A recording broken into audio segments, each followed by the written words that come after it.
মুসা নবীর আমার আল্লাহ তাওরাত দিবেন, দাউদ নবীর আল্লাহ জব্বুর কিতাব দিবেন, ঈসা নবীর আল্লাহ ইনজিল কিতাব দিবেন। আসমানি কিতাব গবিকে চারটা কিতাবের মালিক কে? আরো জোরে বলেন কে? কিন্তু বন্ধুরে মুসা নবীরে আমার আল্লাহ যেইভাবে তাওরাত দিলেন, দাউদ নবীরে আমার আল্লাহ যেইভাবে জব্বুর কিতাব দিলেন, ঈসা নবীরে যেই সিস্টেমে আল্লাহ ইনজিল কিতাব দিলেন, আপনার আমার নবীরে আমার আল্লাহ এই সিস্টেমে কিতাব বা কোরআন দেয় না। আরো জোরে বলেন আল্লাহু আকবার। আল্লাহ কয় জিবরাইল তোরা কিতাব নিয়ে যাও ওই পাহাড়ে মুসা নবীর জন্য। কার জন্য? মুসা নবীর জন্য। জিবরাইল তো মাবুদ কিতাব নিয়ে কি করব? কয় পাহাড়ে রাখবা, মুসা নবীর কাছে যাইবা, গিয়ে বলবো নবী মুসা গো, আল্লাহ আপনার জন্য একখানা কিতাব পাঠাইছে তাওরাত, ওই কিতাব আছে যেখানে আপনি মুসা নবী যা, আপনি মুসা নবী যা।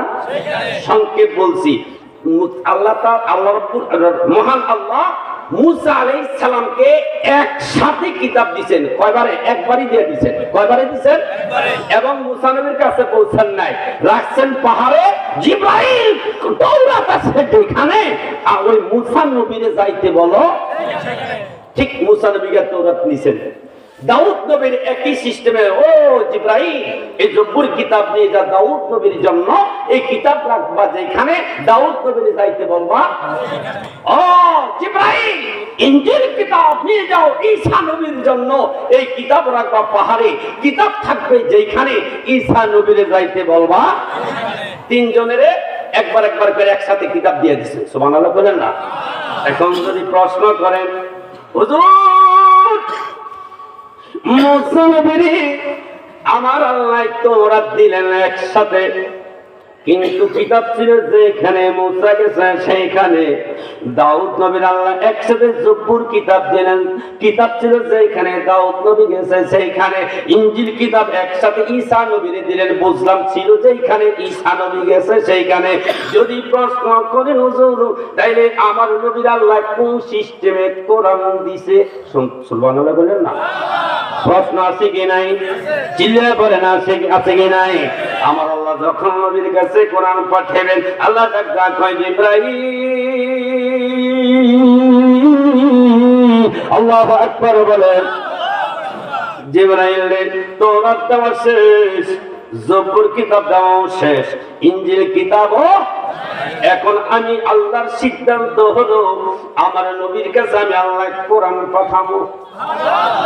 জিবরাইলকে আল্লাহ তো দেন, আরে তো নিজ বেটা আগে শুই না নে কোরআন আমার বন্ধুর কাছে কেমনে নিবি? আল্লাহু আকবার বলেন। জিবরাইল কোন সিস্টেমে তোমার বন্ধুরি কোরআন দিবা? আল্লাহ কয় জিবরাইল আমি আল্লাহর সিদ্ধান্ত হলো মুসা নবীর কাছে গেছো একবার, দাউদ নবীর কাছে গেছো কিতাব লইয়া কয়বার, ঈসা নবীর কাছে গেছো একবার। জিবরাইল আমি আল্লাহর সিদ্ধান্ত হলো আমার বন্ধুর কাছে একবার না, বন্ধুর কাছে দুইবার না। জিবরাইল আমার বন্ধুর কাছে এই কোরআন লইয়া যাইতে হবে 24,000 বার।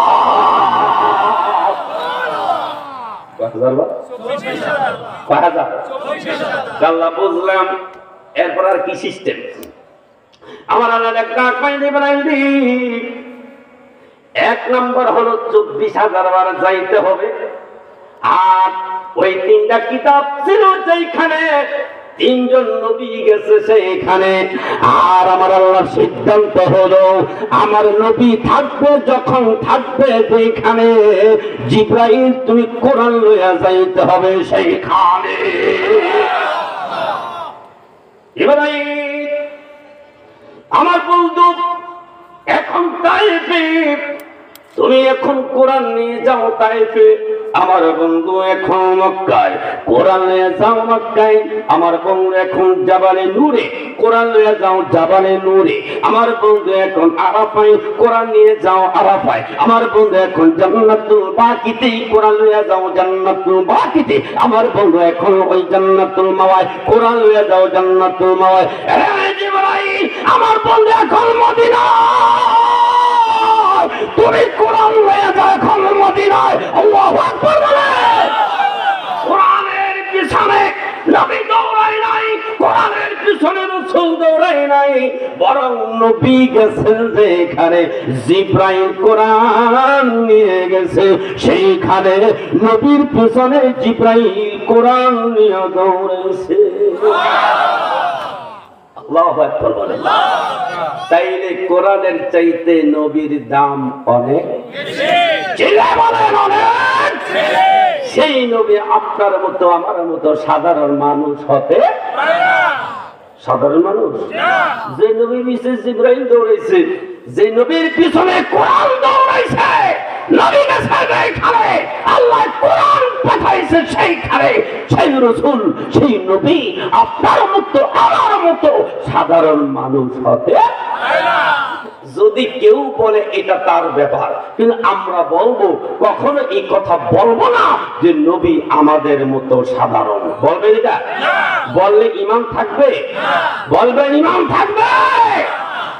আমার নবী আপনার মতো আমার মতো না, আমার নবী হচ্ছে নবীর মতো। ঠিক বলে? যেখানে ঈসা নবী যাইতে পারে নাই, মুসা নবী যাইতে পারে নাই, যেখানে ইব্রাহিম যেতে পারে নাই, যেখানে নূহ নবী যেতে পারে নাই, যেখানে কোন নবী রাসূল যেতে পারে নাই, সেই জায়গায় আল্লাহ এই জমিন থেকে সপ্তম আসমান অতিক্রম করে সিদরাতুল মুনতাহা পার করে বুরাক এবং রফরফের মাধ্যমে আল্লাহর বাড়ি পর্যন্ত আমার নবী গিয়েছেন। শুধু নবী যায় নাই, আমার নবীও গিয়েছেন, আমার নবীর জুতা মোবারক পর্যন্ত সাজিম পর্যন্ত গিয়েছে। কি কথা বলেন ঠিক কিনা? আরো জোরে বলেন ঠিক কিনা? দরুদ পড়েন আল্লাহুম্মা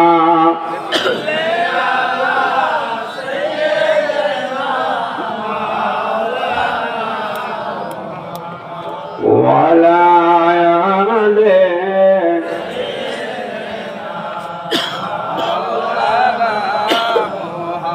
মোহাব্বতে পড়েন আল্লাহুম্মা সাল্লি আলা সাইয়্যিদিনা ওয়া আলা আলি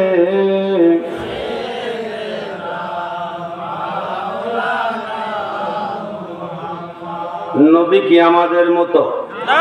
যদি কেউ বলে, বলবো তোমার নবী তোমার মতো হতে পারে, আমাদের নবী আমাদের মতো হতে পারে না। সুবহানাল্লাহ বলেন না? গভীর খেয়াল। ওরে বন্ধু, নবীর কেমনে আমরা সাধারণ মানুষের কাতারে আনি? অনেকের কষ্ট দিয়েছে মনে হয় নাকি? অনেক কইবে হুজুর নবীর ওয়াজটা বেশি করেন কি লিখে আপনারা? খুব খেয়াল। অনেকে প্রশ্ন, আরে মিয়া নবীর ওয়াজ তো এই জন্যই বেশি করি আপনি আমি কেন করি? কারণ জানি নবী ছাড়া আপন আর কেহই নাই। জোরে বলেন আছে? নবীর মতো আপন কেহ আছে? কেউ নাই। যেই কবরে গেলে ভাই পাবে না, বন্ধু পাবেন না, মা পাবে না, কেউ থাকবে না, সেই কবরে আমার নবীরে পাওয়া যাবে। ঠিক কিনা বলেন? যেই ফুলসেরাতের গোড়ায় কেউ আপনাকে সাহায্য করতে পারবে না, সেই ফুলসেরাতে কাউকে পাবেন না, মা পাবেন না, বাবা পাবেন না। গিয়ে দেখবেন সেই ফুলসেরাতের গোড়ায়ও নবী আপনার জন্য দাঁড়িয়ে আছেন। যেই হাসরের মাঠে ইব্রাহিম নবী বলবে ইয়া নফসি, মুসা নবী বলবে ইয়া নফসি, সব নবীরা বলবে ইয়া নফসি। যেই হাসরের মাঠে সন্তান বাবার সামনে দিয়ে হেঁটে যাবে, বাবা সন্তানের পরিচয় দিবে না, সন্তান বাবার পরিচয় দিবে না। যেদিন মা সন্তানের পরিচয় দিবে না, সন্তান মার পরিচয় দিবে না, স্বামী স্ত্রী পরিচয় দিবে না, স্ত্রী স্বামীর পরিচয় দিবে না, সেদিন ওই হাসরের মাঠে আপনার আমার নবীর একটাই জিকির হবে, রব্বি হাবলি উম্মতি উম্মতি বলে আল্লাহ। তাইলে নবীর মতো আপন বলেন, নবীর মতো আপন, সেই নবীর প্রশংসা, এই জন্য নবীর মহাব্বতের ওয়াজ আমরা একটু বেশি সুবহানাল্লাহ করেন না। তাইলে যে কথা বলতেছিলাম বন্ধু, নবী আমাদের মতো মানুষ, এই কথা আমরা কখনো আবু জাহেল বলেছে, মক্কার কাফেররা বলতো মুহাম্মদ আমাদের মতো মানুষ, কিন্তু আবু বকর সিদ্দিক বলতেন না, ওমর বলতেন না, ওসমান গনি বলতেন না, সাহাবায়ে কেরাম কখনো বলতেন না যে মুহাম্মদ আমাদের মতো মানুষ। এটা মক্কার কাফেররা বলতো, ঠিক কিনা বলে? আল্লাহু আকবার বলেন। আমরা নবীকে ভালোবাসবো কম না বেশি? জোরে বলেন, কম না বেশি? আপনার টাকার চাইতে কম না বেশি? বাবার চাইতে কম না বেশি? মায়ের চাইতে কম না বেশি? নিজের সন্তানের চাইতে কম না বেশি? এমনকি নিজের জীবনের চাইতে বেশি রাসূলকে ভালোবাসতে হবে। কথা বলেন ঠিক কিনা? এই যে রাসূল আগে চিনেন, রাসূল যদি চিনতে পারেন তাইলে আপনার কবর থেকে শুরু করে হাসর পর্যন্ত আপনার কোনো চিন্তা ভাবনা করা লাগবে, কারণ নবী হচ্ছে উম্মতের সবচেয়ে আপন। জোরে বলুন সুবহানাল্লাহ। আমার ভাইয়েরা, তাইলে নবী যদি চিনেন, যদি রাসূল তরিকা চলতে পারেন, নবীকে নবীর মতো যদি মানতে পারেন, আপনি ওই গাউসে পাকের মতো, খাজা মাইনুদ্দিন চিশতির মতো, আব্দুল কাদের জিলানী রাহমাতুল্লাহ আলাইহির মতো, এবং মুজাদ্দিদ আলম ফিসানি রাহমাতুল্লাহ আলাইহির মতো, শাহজালাল শাহপুরের মতো, শাহ মাকদুমের মতো, আমার শাহর মতো, কারামাতুল জলপুরের মতো আল্লাহর ওলি হইয়া এই জমিন থেকে আল্লাহর মেহমান হইয়া আপনি কবরে যেতে পারবেন। নবীর ভালোবাসা ছাড়া কেউ ওলি হইতে পারে আর হইতে পারবো? যত ওলি গাউস কুতুব আব্দাল যা শুনেছি, এখন তো একদল এমন আছে ওলিও বিশ্বাস করে না। আসেনি বাবা? জোরে বলেন আসেনি? আচ্ছা, আপনারা অন্তর থেকে বলেন, আমরা কি ওলি আল্লাহ বিশ্বাস করি কি করি না? কারা কারা করে হাত তোলেন দেখি। মাশাআল্লাহ, নারায়ে তাকবীর, নারায়ে রিসালাত। ওলি আল্লাহ যেখানে, এই দেশে ইসলাম কোন নবী আনে নাই। বাংলাদেশে ইসলাম আমরা যারা পেয়েছি, কোন সাহাবায়ে কেরামের মাধ্যমে আপনারা ইসলাম পাই নাই। ইসলাম পেয়েছি শাহজালালের মাধ্যমে, ইসলাম পেয়েছি গাউসে পাকের মাধ্যমে, ইসলাম পেয়েছি শাহপুরানের মাধ্যমে, ইসলাম পেয়েছি কারামাতুল জলপুরের মাধ্যমে। কথা বলেন ঠিক কিনা? এই ওলি আল্লাহ বিশ্বাস করবো না, কারে করবো? ওলি আল্লাহ যেখানে আমরা আছি, বলেন ওলি আল্লাহ যেখানে আমরা আছি। ওলি আল্লাহ কার বন্ধু? ওলিরা কার বন্ধু? খুব খেয়াল। আল্লাহর ওলিদের কি চিনেন? আল্লাহর ওলিদের পাওয়ার ক্ষমতা কত বেশি, সুবহানাল্লাহ বলেন না? খাজা কুতুবউদ্দিন বখতিয়ার কাকি রহমাতুল্লাহ আলাইহির নাম শুনছেন আপনারা? খুব খেয়াল, শুনছেন নি? খাজা কুতুবউদ্দিন বখতিয়ার কাকি রহমাতুল্লাহ আলাইহি, উনি মৃত্যুর আগে ওনার খাদেমকে একটা ওসিয়ত করে গেছে, এই খাদেম এদিকে আসো, আমি খাজা কুতুবউদ্দিন বখতিয়ার কাকি যেদিন মারা যাব, আমি জানি দিল্লি শহরে, সেই দিল্লি কেন্দ্র শাহী মসজিদের সামনে লক্ষ লক্ষ মানুষ আমার জানাজায় উপস্থিত হবে, হাজার হাজার আলেম মুফতি মুহাদ্দিস আমার জানাজায় উপস্থিত হবে, তবে সবাই আমার জানাজা দিতে পারবে না। আমার জানাজা শুরু হওয়ার আগে ও খাদেম, তুমি একটা ওসিয়ত শুনে নাও। এই ওসিয়তটা করবা, এই ওসিয়তের মধ্যে এই লক্ষ আলেমের মধ্যে যার মধ্যে 4টা গুণ থাকবে, সে আমার জানাজার ইমামতি করতে পারবে। আর জোরে বলেন সুবহানাল্লাহ। আমার ভাইয়েরা, খাদেম ডাক্তার বললেন, হুজুর এই 4টা গুণ কিসের গুণ থাকতে হবে? খাদেম কুতুবউদ্দিন বখতিয়ার কাকি বললেন, খাদেম শোনো, এই 4টা গুণ হলো যখন জানাজার মধ্যে মানুষ দাঁড়াবে, তুমি দাঁড়ায় চারটা গুণের কথা বলবে। এক নাম্বার, যার জীবনে কোনোদিন তাহাজ্জুদ কাজা হয় নাই। কি কাজা হয় নাই? চিল্লায় বলেন কি? জীবনে কোনোদিন তাহাজ্জুদের নামাজ কাজা হয় নাই। দুই নম্বর, যে ইমাম জীবনে কোনোদিন বেগানা নারীর দিকে দ্বিতীয়বার কোনোদিন খারাপ নজরে তাকায় নাই। তিন নম্বর গুণ হলো জীবনে কোনোদিন আসরের সুন্নত কাজা দেয় নাই। চার নম্বর হলো তাকবীরে উলা ছাড়া কোনদিন নামাজ পড়ে না, তাকবীরে উলার সাথে নামাজ আদায় করেছে। এই চারটা গুণ যে ইমামের মধ্যে পাইবা, আলেমের মধ্যে পাইবা, ওই ইমাম আলী খাজা কুতুবউদ্দিন বক্তের কাকির জানাজার ইমামতি করবে। আরো জোরে বলেন আল্লাহু আকবার। ওই দিল্লি শাহী মসজিদের সামনে লক্ষ লক্ষ মানুষ খাজা কুতুবউদ্দিন বক্তের কাকির জানাজায় হাজির। কত আলেম, কত মুফতি, কত মুহাদ্দিস, ঠিক কিনা বলেন? সবাই দাঁড়াইছেন। এবার খাদেমরা দেখায়, ও জানাজার সম্মানিত মেহমানগণ শোনেন, আজকে জানাজার মাঠে কত লক্ষ লক্ষ মানুষ, কত আলেম দেখা যায়। তবে খাজা কুতুবউদ্দিন বক্তের কাছে একটা ওসিয়ত করে গেছেন, ওনার জানাজার ইমামতি তিনি করতে পারবেন যার মধ্যে চারটা গুণ পাওয়া যাবে। কয়টা গুণ? লোকেরা বলতেন, খাদেম বলেন আল্লাহ ওর চারটা গুণের কথা বলেছেন।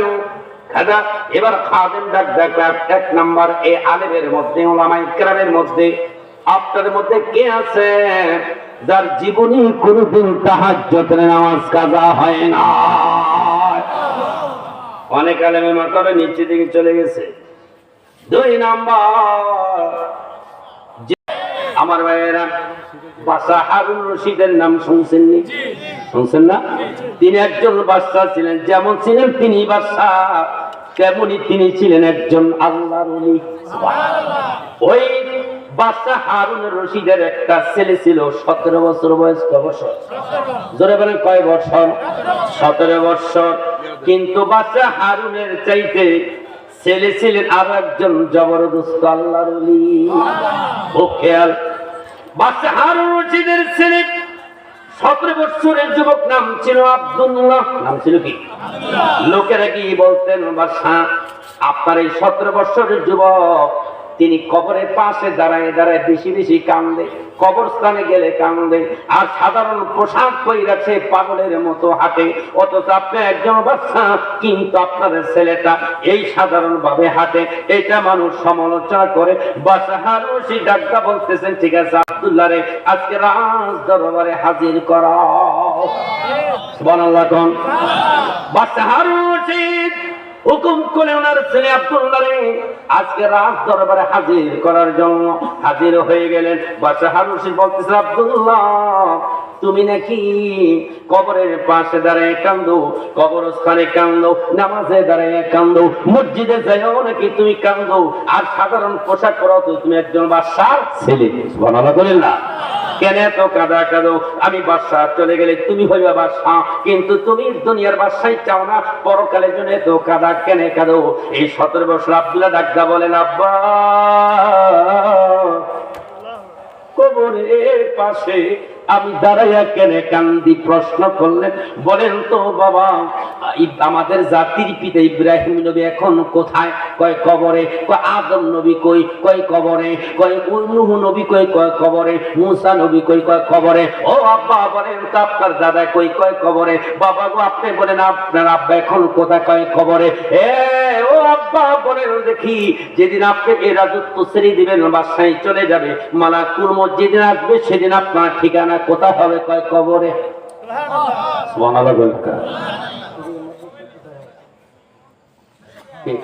আমাদের প্রধান বক্তা ওলিউল্লাহ আশিকি সাহেব, তিনি আইসা পড়ছেন, আলহামদুলিল্লাহ বলেন। আপনার কি আমার কথায় কষ্ট হইতেছে? কষ্ট হইতেছে? গভীর খেয়াল। ডাক দিলেন, কয় সব কবরে। কয় আব্বা তাইলে মৃত্যুর পর যদি শেষ ঠিকানা যদি কবর হয়, মৃত্যুর পর যদি শেষ ঠিকানা কবর হয়, তাইলে আমি কবরের পাশে দাঁড়ায় কানলে কি দোষ?